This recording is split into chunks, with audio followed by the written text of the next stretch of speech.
suis pas très bien senti physiquement hier. Donc, je suis resté un peu alité. Mais par la grâce de Dieu, ça va. Amen. Je n'ai pas entendu ton amen. Donc, nous sommes à la veille de la rentrée et nous avons passé une magnifique veillée de famille. Oh, qui a apprécié la veillée de famille? Acclame le Seigneur Jésus. Amen. Et je voudrais t'annoncer que vendredi prochain, nous avons une veillée ici à l'église. On commencera à 21h. Honnêtement, je ne sais pas quand on va finir. Mais j'ai entendu Dieu me dire à ciel ouvert. Quelqu'un va marcher à ciel ouvert au nom de Jésus. Je n'ai pas entendu ton amen. Au premier culte, ils étaient plus enthousiastes que ça. Ils étaient plus fervents que ça. Il y a même certains qui se sont levés et qui ont acclamé lorsqu'on a annoncé cela. Aïe, aïe, aïe, aïe, aïe, aïe, aïe. S'il y a quelqu'un qui veut marcher à ciel ouvert, il ne peut pas rester assis. Oh, bien-aimé, tu dois donner un amen comme le tonnerre.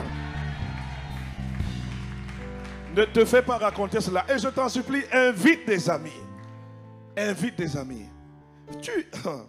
Que quelqu'un dise avec moi. Aïe, aïe, aïe.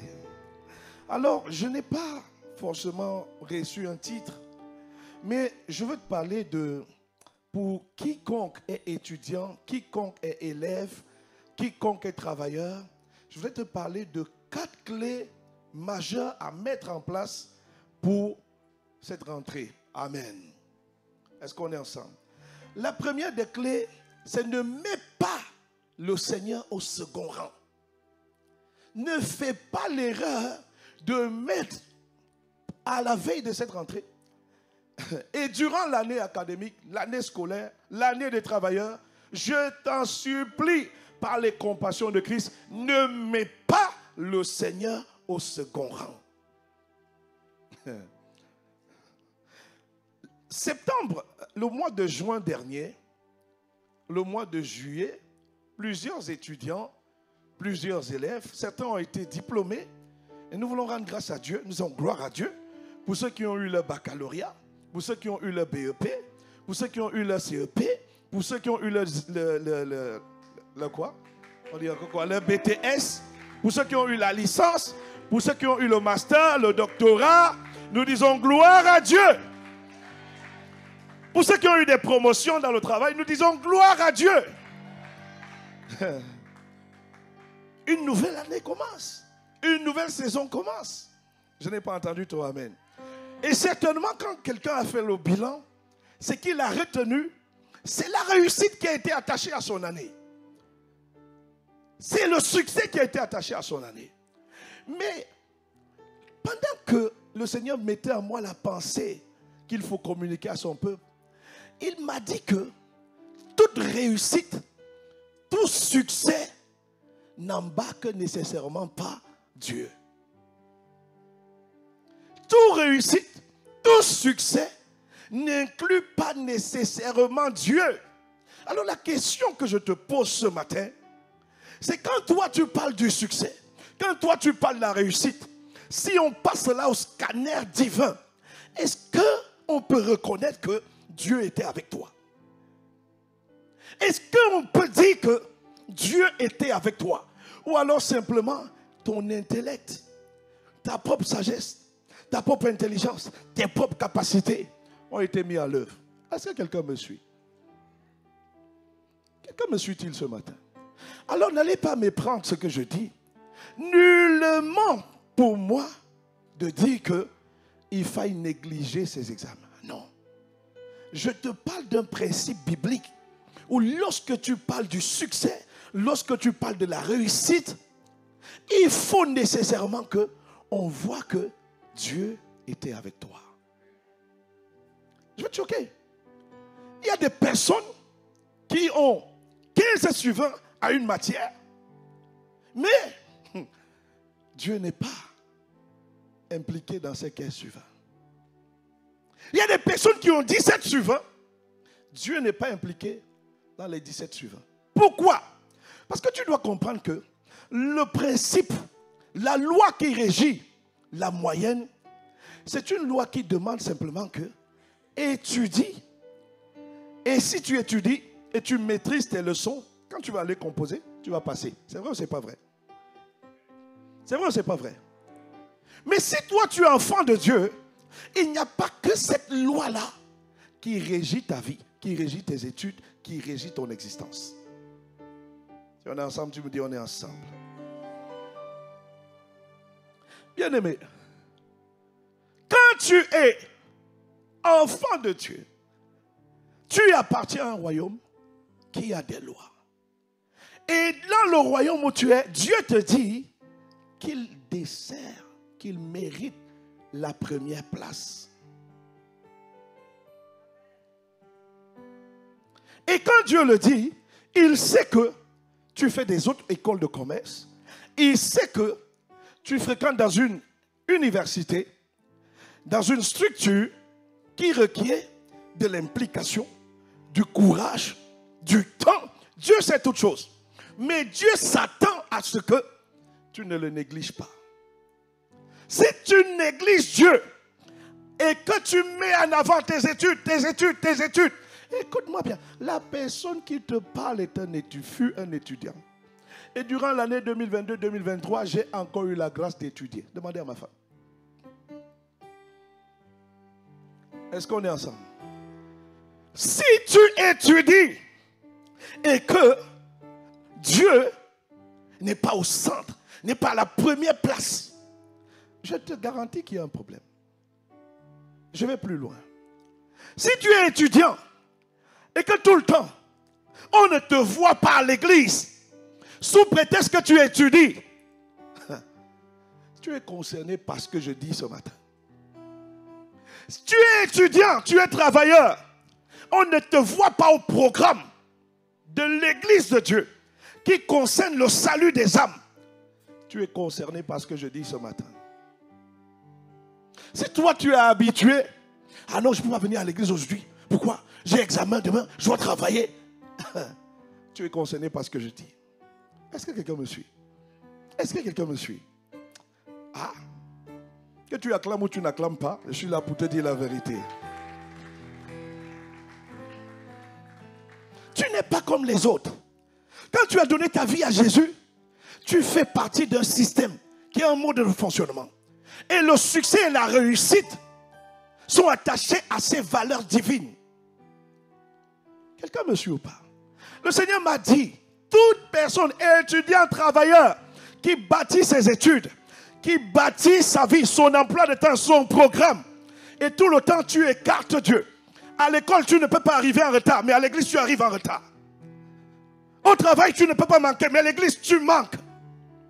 Même quand tu aurais eu 15 sur 20, même quand tu aurais eu 17 sur 20, tu ressembles à quelqu'un, Matthieu 7, verset 26. Le Seigneur m'a dit que tu es comme cette personne qui écoute sa parole sans faire ce que je dis. Et le Seigneur dit que tu ressembles à un homme assez fou qui construit sa maison sur du sable. La Bible dit, celui qui écoute ma parole sans faire ce que je dis ressemble à un homme assez fou qui construit sa maison sur du sable. Est-ce qu'il m'a dit de te dire? Il m'a dit que chaque fois que tu travailles et que ton travail excuse ta présence dans la présence de Dieu, tu ressembles à un homme, une femme assez fou, assez folle, qui construit sa maison sur du sable. Le Seigneur m'a dit de te dire, chaque fois que tu es à la veille d'un examen, et que la veille de cet examen, il y a un épisode de la maison de Dieu. Et toi, tu as du temps quand même pour poster un commentaire sur Facebook. Tu as du temps pour faire un selfie sur Twitter. Mais pour Dieu, tu n'as pas le temps. Tu es en train de bâtir ta maison sur du sable. Tout n'est pas que de construire. Mais quelle est la fondation avec laquelle tu construis ta maison? Est-ce qu'on est ensemble? Et donc, qu'est-ce que Dieu dit? Puisqu'il nous dit, celui, Matthieu 7, qui écoute sans faire ce que je dis, mes paroles. Mais qu'est-ce que Dieu dit? Dans Deutéronome 6:5, Dieu dit que tu aimeras l'Éternel, ton Dieu, de tout ton cœur, de toute ton âme, de toute ta force. Et le mot force signifie tu l'aimeras extrêmement, tu l'aimeras abondamment. Et pour ceux qui font le management, il y a ce qu'on appelle le principe SMART. Spécifique, mesurable, atteignable, réalisable dans le temps. Ça veut dire que tout ce que tu fais, on doit pouvoir mesurer. L'amour de Dieu doit pouvoir être mesuré. Ce que tu négliges là, c'est ce que Dieu regarde pour savoir est-ce qu'il m'aime. Est-ce qu'il sait être présent dans ma présence? Est-ce que lorsqu'il y a un dimanche, alors qu'il est écrit dans Isaïe 66, le jour du Shabbat, chaque chair viendra se prosterner. Est-ce que lui vient se prosterner devant moi? Lorsqu'il y a les réunions de prière qui servent où ta contribution est nécessaire pour bâtir la vie de quelqu'un, ton témoignage est nécessaire pour éclairer et édifier quelqu'un, toi tu n'es pas là. Tu bâtis ta maison sur du sel et tu prouves par tes actes, par tes actions, que tu n'aimes pas le Seigneur de tout ton cœur, de toute ton âme, de toute ta pensée. Mais pourtant, tu as la moyenne. Mais pourtant, tu as 12 suivants. Mais pourtant, tu as 17 suivants. Pourquoi tu as 12, 17 suivants? Simplement parce que tu as marché dans le principe d'étudier. Et c'est bien. Mais tu vois, le but n'est pas que d'avoir 17 suivants. Parce que la finalité des études, est-ce que tu te posais la question, c'est quoi la finalité des études? C'est quoi le but ultime des études? À quoi te sert-il d'être brillant étudiant et d'être recalé par Dieu? À quoi te sert-il d'avoir 20 suivants, 18 suivants, 52 suivants et d'être recalé par Dieu? Je veux te dire ce matin que c'est possible d'avoir 17 suivants parce que j'ai marché dans le principe étudie, je serai récompensé. Et aussi dans le principe, le Seigneur est à la première place. Oh, et là, mon ami, c'est tellement magnifique. C'est tellement magnifique. Je te vois marcher dans cette dimension au nom de Jésus. L'Esprit du Seigneur m'a dit que toute personne qui ne met pas Dieu à la première place est en train de bâtir uniquement son intellect. Mais il n'est pas en train de bâtir son esprit. Quand tu es focalisé, ah non, pasteur, je ne peux pas venir à l'église. Pourquoi? Ah non, les examens commencent. Tu es en train de bâtir ton intellect. Mais tu n'es pas en train de bâtir ton caractère. Tu n'es pas en train de bâtir ton esprit. Parce que Dieu n'a pas de problème à déverser en toi. Va lire Daniel. Qui a donné à Daniel la compétence, la science de toutes choses? C'est Dieu. C'est un don, c'est un talent. Et c'est en toi parce que Dieu te l'a donné. Chaque fois que tu étudies, tu es en train de travailler l'onction, tu es en train d'augmenter l'onction. Mais la source de cette onction, c'est Dieu. Que quelqu'un me dise, c'est Dieu. Oh, je n'ai pas entendu toi, amen. Et donc il m'a dit de te dire, chaque fois que tu dis, je ne peux pas venir à l'église. Chaque fois que tu dis, ah non, j'ai un examen demain. La famille d'impact, je ne peux pas venir. Chaque fois que tu dis, ah non, les 11 jours de jeûne et prière, ah non, je ne peux pas. Tout ce qui concerne Dieu, je ne peux pas. Quand ça va mal, tu mets Dieu de côté. Mais quand c'est l'école, le travail, tu es présent. Frère, ce que tu construis, tu n'es pas en train de tout construire ta vie. Tu es en train de construire ton intellect. Mais, lorsque les tempêtes vont souffler, lorsque le vent va souffler, parce que tu le veuilles ou pas, tu feras face à des crises. Tu feras face à des épreuves. Si tu doutes, connais-tu le nombre de personnes... J'étais la semaine dernière à Strasbourg. Un ami avec qui j'étais au Polytech. Brillant, qui a un doctorat. Brillant, tu n'as pas idée. Qui a un doctorat. Il a fini, ça fait plus de 10 ans. Et depuis 10 ans, c'est la sécheresse. Il ne trouve pas le travail. Pourtant brillant. Frère, si Dieu n'a pas bâti ton caractère, explique-moi comment ton intellect va t'aider. Explique-moi. Tu as idée du nombre de personnes brillantes qui ont fini les études. Bac plus 5, bac plus 7. S'il te plaît, quand ils ont eu le bac, ils ont eu avec mention. Ils ont fini à l'université. Ils ont fini dans la grande école. Mais ils n'arrivent pas à travailler. Le chômage frappe à la porte. Si Dieu n'a pas bâti ton caractère, tu sais combien se suicident? Tu as idée du nombre de personnes qui ont eu 20 suivants à l'école, qui se suicident parce qu'ils n'ont pas été bâtis par Dieu. Chaque fois que Dieu devait construire leur être intérieur, pour eux, c'était non, d'abord l'école. Tu avais moi dit, je suis avec toi. Je sais que ce message, beaucoup, tu ne vas pas accepter. Je peux te donner mon témoignage? Je peux témoigner? En 2022, j'ai pris la décision de faire un MBA en stratégie. Et Dieu seul sait, je suis déjà assez occupé. Et quand j'ai commencé ce MBA, l'apôtre Ivan a eu la pensée de former aussi ses pasteurs au travers d'une autre université. Dans cette année, 2022-2023, je faisais 2 écoles. Le MBA et un bachelor en théologie. La même année. Je suis marié. Je suis papa d'enfants. Je travaille. Je ne suis pas laïque. Maintenant, je vous pose la question. M'avez-vous un temps soit peu vu négliger l'œuvre de Dieu? Non, soyons sincères. Je peux témoigner? Est-ce qu'un jour je me suis excusé pour l'œuvre de Dieu? Quelqu'un peut-il dire oui?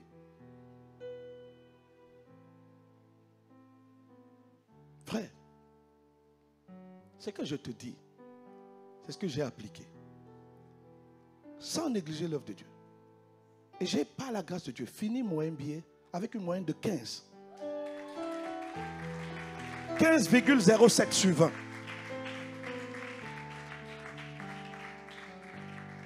Le 31 août, j'ai fini. J'ai envoyé ma thèse, tout. Et quand j'ai regardé à la fin, j'ai dit, Seigneur, tu es fidèle. 5h, 6h, je conduisais la prière. Les vendredis ici, sollicité à gauche, les 24 heures, les 72 heures, là, dans sa présence. Est-ce que quelqu'un me suit? Est-ce que quelqu'un me suit? Donc, une des clés, je l'ai appliquée et j'ai vu le succès. Et il n'y a pas, c'est-à-dire que, frère, tu ne peux pas appliquer cette clé et tu échoues.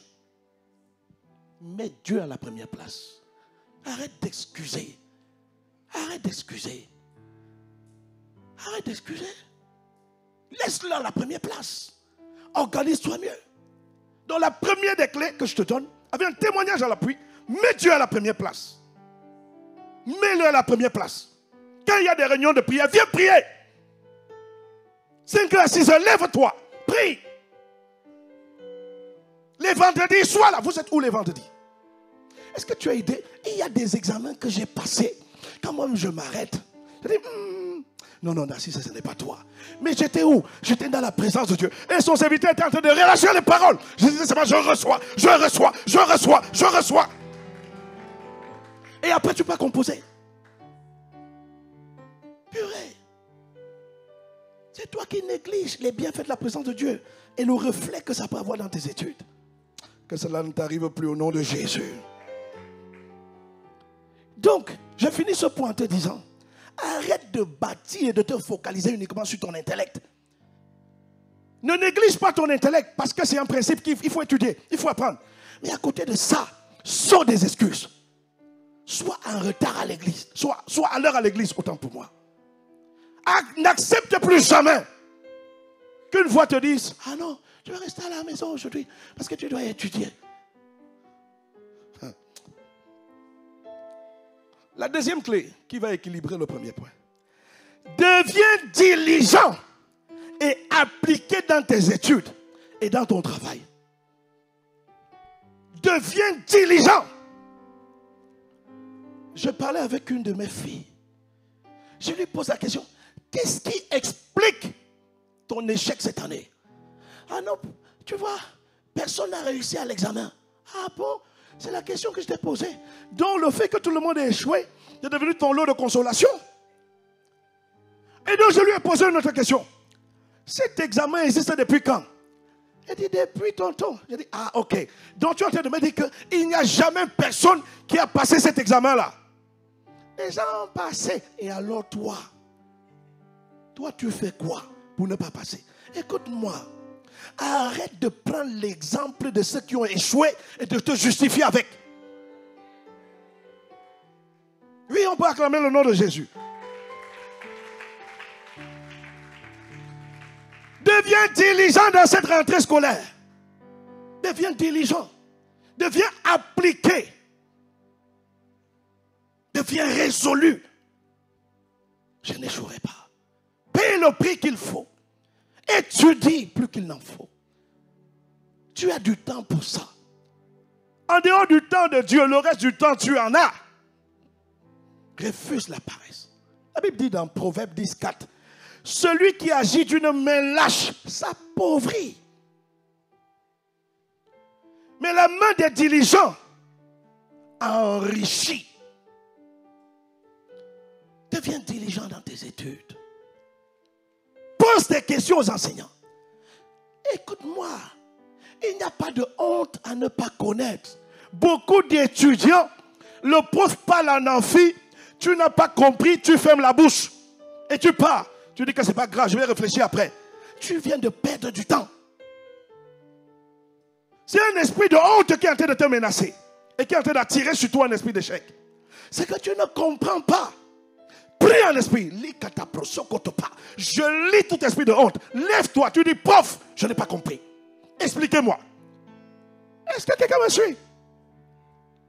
Va prendre des rendez-vous avec le professeur.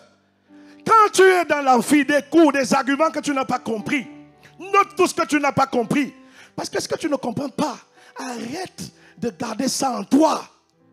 Tu périras faute de connaissance. Tu échoueras faute de connaissance. Mais la connaissance est transférable. Le professeur est là pour transférer la connaissance. Arrête de dire, ben, il est raciste, il est caucasien. Et moi, je suis un petit black. On s'en fout. C'est ton esprit qui est important. Je n'ai pas entendu toi, amen. Alors tu lis cet esprit en toi. Et tu vas parler au professeur. Est-ce que tu sais ce que nous on faisait? Est-ce que je peux te dire ce que nous on faisait? Il y a un petit professeur qui, à l'époque à Milan, lui, tout le monde, chacun, quand il avait un examen avec lui, il tremblait. Tu as échoué même avant le temps. Tu fais quoi du jeûne? Tu fais quoi de la prière? Tu fais quoi du jeûne? Tu fais quoi de la prière? Voilà pourquoi quand on commande les 12 jours de jeûne ici, toi tu es là. Tu ne sais pas souvent que les 12 jours de jeûne là, c'est pour te préparer, t'équiper, afin que quand tu vas aller parler à ce professeur là, l'esprit qui est derrière lui, pour s'opposer à toi, tu as déjà renversé cet esprit. Ma femme prenait souvent l'huile et partait sur la porte du professeur. Elle met l'huile, elle prie. Kataparos, katapa, intatos, ilapakato, antapatos, intapatakos. Est-ce que quelqu'un me suit? Tu es un être spirituel. Mais toi, devant l'opposition, le professeur là est méchant. Est-ce qu'on est ensemble? Est-ce qu'on est ensemble? Je vous ai raconté ça ici. Professeur Giovanni Agosta, mon dernier professeur au Polytech, il avait juré par tous les moyens que je ne finirais pas. Le comble, c'est que j'avais passé sa matière. Mais à l'époque, quand tu passais la matière, il fallait envoyer un mail pour dire « je suis d'accord pour la note ». Mais je n'avais pas envoyé. Il a estimé que j'ai échoué, que j'ai refusé la note. Donc je vais recomposer. Je m'avais recomposé, j'échoue. Je comprends la deuxième fois, j'échoue. Je comprends la troisième fois, j'échoue. Ah oui, il faut qu'on vous dise la vérité. Mais vous croyez pas que le passé a toujours tout passé? Miséricorde. Et là, j'ai compris que ça, ce n'est plus naturel. Demandez à ma femme. On est monté 4 jours de jeûne. 4 jours. Sans boire ni manger. Parce que personne n'a le droit de bloquer mon destin. Le problème, c'est ça avec cette génération. Il y a une montagne, tu ne veux pas payer le prix. Et quand j'ai jeûné 4 jours, je suis parti le voir. Il dit que je dois passer l'examen. Il me dit, vous devez revenir à l'autre session. Je dis, je n'ai pas le temps de venir à l'autre session. Je parlais avec une telle audace. J'ai dit, s'il faut aller voir le recteur, j'irai voir le recteur. Une fois, il me disait, tu sais sur quoi tu comptes? Tu as dit échouer 3 fois. J'ai dit, ce n'est pas mon problème. Et quand j'ai menacé d'aller voir le recteur, et je suis même allé voir le recteur nous a convoqués. Et on s'est pointé. Et là, comme Dieu, frère, j'ai vu la main de Dieu. Et Dieu a commencé à guider. Le recteur lui a dit, tu dois lui repasser, tu dois lui faire repasser l'examen. Et là, il a posé une condition. Comme c'était une matière, il y avait 2 modules. Il m'a imposé de refaire tous les 2 modules qui étaient donnés par un autre professeur. Il fallait retrouver l'autre prof et que l'autre prof soit d'accord. Mais Dieu avait incliné les cœurs de tout le monde. Je dis à quelqu'un...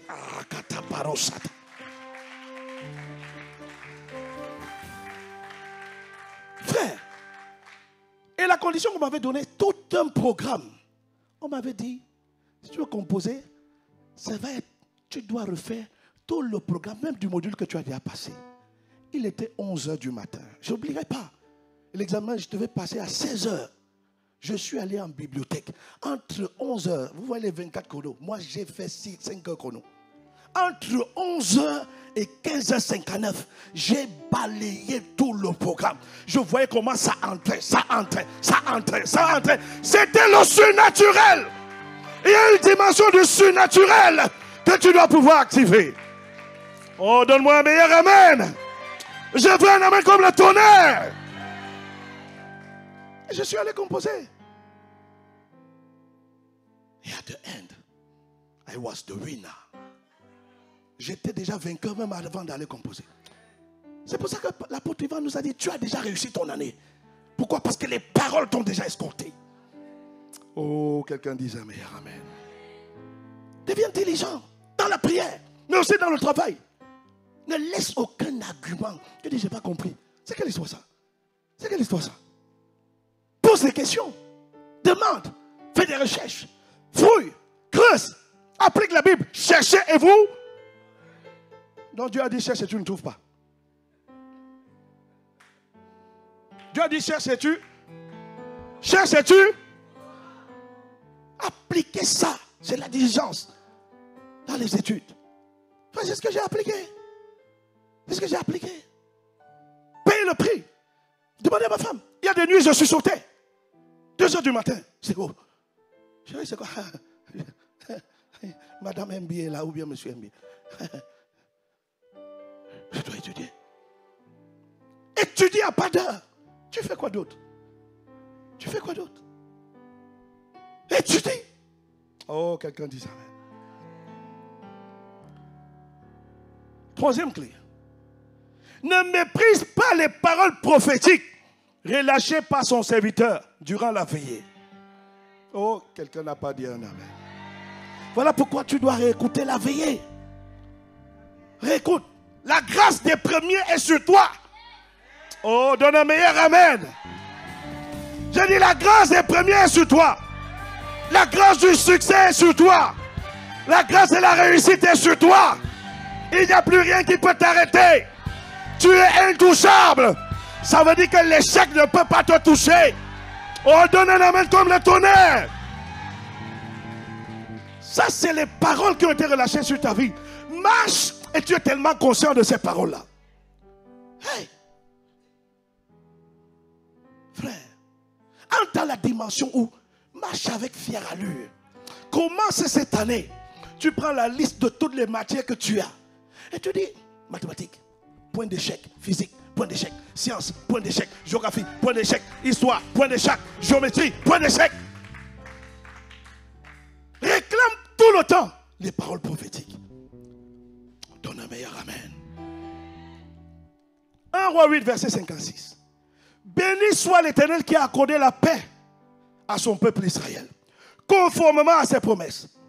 En effet, aucune promesse de bienfait qui nous a faite par l'intermédiaire de son serviteur, Moïse, n'a manqué de se réaliser. Je te dis, tout ce qu'il a dit par son serviteur, ça va se réaliser. Si tu le crois, donne un amen comme le tonnerre. Rappelle ça tout le temps. Lorsque l'échec frappera à ta porte. Mais c'est quoi l'échec? Écoute-moi. Tu parlais à un examen. La première fois, ça ne se passe pas mal. Ça ne veut pas dire que tu as échoué. Ça, c'est juste une épreuve. Est-ce que quelqu'un me suit? Mais tu vas parler à cet examen. Tu dis, examen, je viens contre toi avec les paroles prophétiques lâchées par son serviteur. Tu n'as pas vu que je suis loin par ces paroles? Tu n'as pas vu que le succès m'anime et m'habite? Je te décrète et déclare, tu dégages de mon chemin au nom de Jésus. Et cet examen, je te prends, je te mange, je t'assimile et je te digère. Oh, donne-moi un amen. La dernière des clés. Le succès et l'échec sont en toi. Si tu échoues, c'est à cause de toi. Si tu réussis, tu auras fait quelque chose. Je te dis ce matin, le succès et la réussite sont enfouis en toi. Manifeste le succès. Le Seigneur a dit, le péché frappe à ta porte, mais toi domine sur lui. Quelqu'un me suit ou pas? Suis-moi très bien sur ce point. Le succès est déjà en toi. L'échec est aussi là, en toi. Maintenant, pasteur Narcisse, le succès se trouve où? L'échec se trouve où? Suis-moi bien. Le succès se cache dans ta position que tu as en Christ.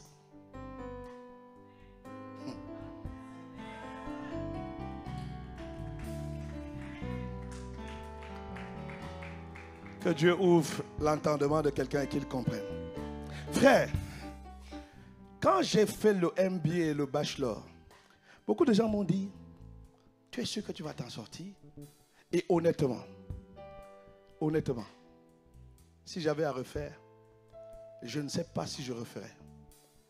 Mais avec du recul, ce dont je te dis est pesé. Le succès vient d'une position que tu as en Christ. Quand tu comprends ça, dis-moi, Jésus a échoué où? Explique-moi où Jésus a échoué. Donne-moi un seul épisode de la vie du Seigneur là où il a échoué. Quelqu'un peut-il citer un seul? Maintenant, la Bible dit que toi, tu es en Christ. Que toi, tu es en... Oh, Christ n'a jamais échoué. Ça veut dire quoi? Ça veut dire que tu es dans une position de succès. Je prie que tu réalises cela. Dieu t'a positionné dans le succès. Alors où est situé l'échec? L'échec est situé dans une partie de toi qui s'appelle la chair. Les 5 sens. Parce que c'est de là que la voix de l'échec résonne. C'est de là-bas qu'une voix te dit tu n'as pas essayé d'étudier, tu ne vas pas passer.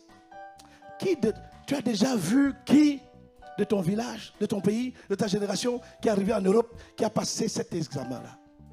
Tu as déjà vu qui a atteint telle dimension dans le monde professionnel? C'est là où la voix de l'échec parle. La voix de l'échec parle par les 5 sens. Mais toi, c'est pour ça que je te dis que le succès et la réussite sont enfouis en toi. Mais maintenant, toi, tu as la possibilité de demeurer dans la position du succès, c'est-à-dire en Jésus le Christ. Affichez-moi Proverbe 18, verset 21. Et je termine par là. La mort et la vie sont au pouvoir de la langue. La mort peut être associée à l'échec. La vie peut être associée au succès. Si tu confesses que par ma position en Christ, I cannot fail, je n'échouerai pas, je te garantis que tu n'échoueras pas. Et que tu appliques les principes qu'il y a derrière. You will not fail. Mais si tu confesses l'échec, la mort, je ne suis pas sûr, vraiment, c'est monté, vraiment l'université là est dure, le professeur là est bizarre, tu es en train d'attirer l'échec. Ça ne t'arrivera pas au nom de Jésus. Le groupe de louanges peut monter. For you are glorious and